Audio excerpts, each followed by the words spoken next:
Les Républicains ne voteront pas cette motion de censure qui constitue l'alliance de la carpe et du lapin. Nous ne participerons pas à cette pantalonnade mise en place par les amis de M. Mélenchon et que soutiendra d'ailleurs Mme Le Pen. Voter une motion de censure, c'est dire que demain on peut gouverner ensemble, qu'on peut porter une majorité alternative. Quelle alliance étrange! Éric Ciotti a pu dire à nos micros tout à l'heure que cette motion de censure était une occasion pour la NUPES de faire une alliance avec le RN. Je pense que vous contestez ce mot. Est-ce que vous pouvez nous expliquer ? Non, franchement, d'abord, d'une manière générale, ce que dit Éric Ciotti, je m'en fous. Ensuite, quand on défend des propositions qui sont des propositions d'extrême droite sur un certain nombre de questions, effectivement, il n'a pas besoin d'être dans la collusion. Il est l'extrême droite. Bon, bah voilà, donc... Les macronistes ont eu ce qu'ils voulaient, qu'il n'y ait jamais aucun vote à l'Assemblée sur la réforme des retraites. Que jamais on voit aux 20h de TF1 ou de France 2 l'Assemblée voter contre. Cette victoire, d'une part, donne une piteuse image de la vie parlementaire, et d'autre part, est une forme de revers, car cette démesure procédurière témoigne surtout d'un manque de solidité politique de la Macronie.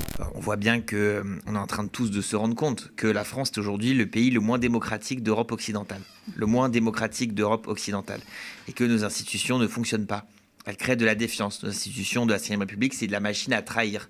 Elle crée la défiance des citoyens, la défiance des députés envers le gouvernement, un système où personne n'est responsable de rien et est chef de tout. Moi, je crois qu'il faut aujourd'hui revenir là-dessus. En tout cas, les Français ont entendu parler plus que d'habitude de nos institutions, des différents articles de la Constitution. Tout ça a fait l'objet de nombreux débats. C'est très bien comme ça.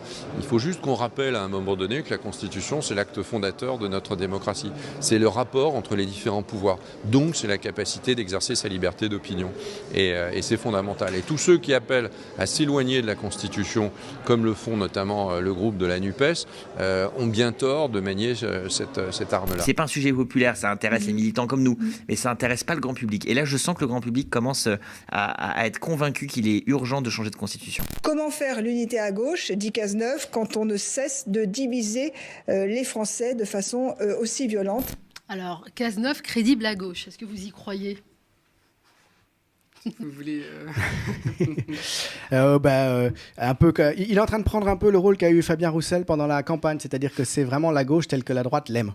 L'ancien préfet Christian Gravel a rapporté qu'il s'était entretenu au téléphone avec Mohamed Sifawi en mars 2021 et qu'à cette occasion, le journaliste lui a fait savoir qu'il pourrait bénéficier du fonds Marianne, et ce, avant même le lancement officiel de ce fonds, ce qui accréditerait la thèse d'une proximité de fait entre Marlène Schiappa et Mohamed Sifawi. Mais écoutez, sa défense peu convaincante, c'était d'hier devant la commission. Oui, Monsieur le Président, d'abord sur les rencontres et ce qui se dit entre Monsieur Sifawi et mon cabinet ou l'administration, parce que je ne sais pas si les 6 rencontres ont lieu avec mon cabinet et ou l'administration. Mais dans ces discussions, je ne sais pas, Monsieur le Président, je ne sais pas ce qui se dit entre mon cabinet et Monsieur Sifawi. Je ne peux qu'imaginer qu'il parle de lutte contre l'islamisme. À quoi ça sert d'investir des sommes importantes dans un programme spécialisé dans l'humour, de recruter des Ferrari de la blagounette et du mot d'esprit acéré, alors même que partout, tout le temps, dès qu'on allume sa télé ou qu'on écoute sa radio,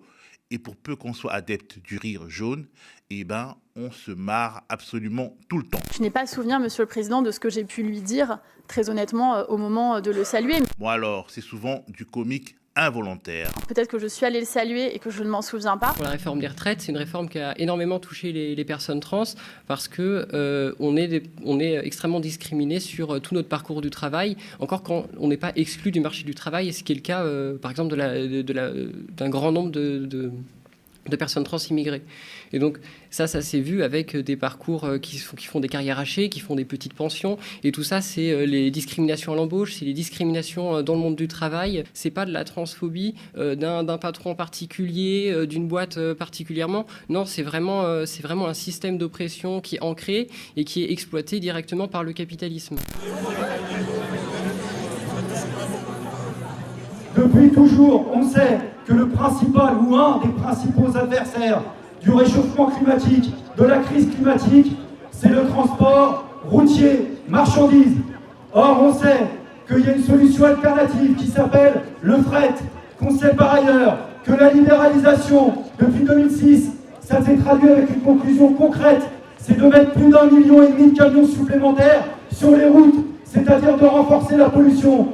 Aujourd'hui, brader le fret, ça veut dire concrètement participer à la crise écologique. Alors on réunit toutes les forces, des plus radicales aux plus modérées, quitte à discuter des sujets sur lesquels on n'est pas forcément d'accord. Eh bien, le démantèlement du fret, alliés et camarades, c'est un projet inutile et dangereux. Il faut une mobilisation d'ampleur, par la grève, par la mobilisation unitaire de tous et de toutes. On est en train de dire que la question de l'écologie aujourd'hui et du fret ferroviaire, elle doit amener aussi un débat central. Malheureusement, et moi d'ailleurs je voulais vous remercier et te remercier Rémi de faire cette émission-là parce que je veux dire par là, c'est silence radio total. Il y a un discours permanent qui est d'opposer les luttes ouvrières, les luttes des travailleuses et des travailleurs et les luttes écologistes. Alors qu'en fait, la crise, le désastre écologique, il nous impacte toutes et tous de la même manière déjà, avec évidemment des disparités et tout, mais c'est quand même quelque chose qui est globalisé et qui du coup va impacter tout le monde.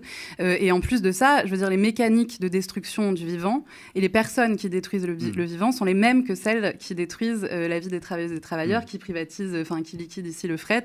C'est d'abord et avant tout les travailleurs qui produisent, qui sont les premières victimes en fait de la pollution de leurs usines, mais aussi de la canicule, comme on peut le voir actuellement avec des températures inouïes. Et on sait que là, ils travaillent, etc.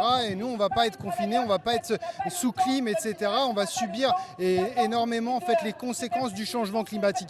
Et à ça, la seule solution qu'on nous oppose, c'est d'une part de nous dire c'est le nous, c'est l'humain qui est responsable de la crise climatique.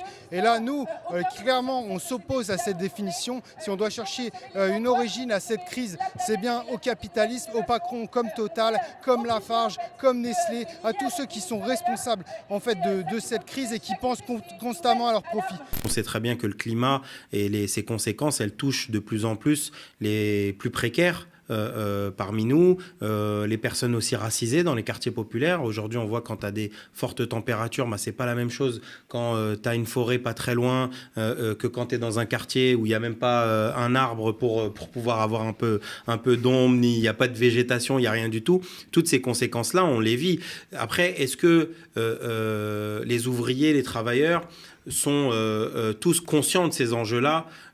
Pour être honnête, non, pas spécialement. On commence à s'éveiller de plus en plus, à éveiller son regard. Le président, il protège toujours les profits des plus gros actionnaires et les multinationales. Ce que je voudrais dire est que mouvement trans, nous sommes aussi les sous-prolétaires, notamment les travailleuses du sexe. Et si vraiment vous ne combattez pas la vraie racine de l'oppression, de la transphobie, comme tel que le capitalisme et le racisme, et du coup, il n'y aura pas la libération pour les personnes trans.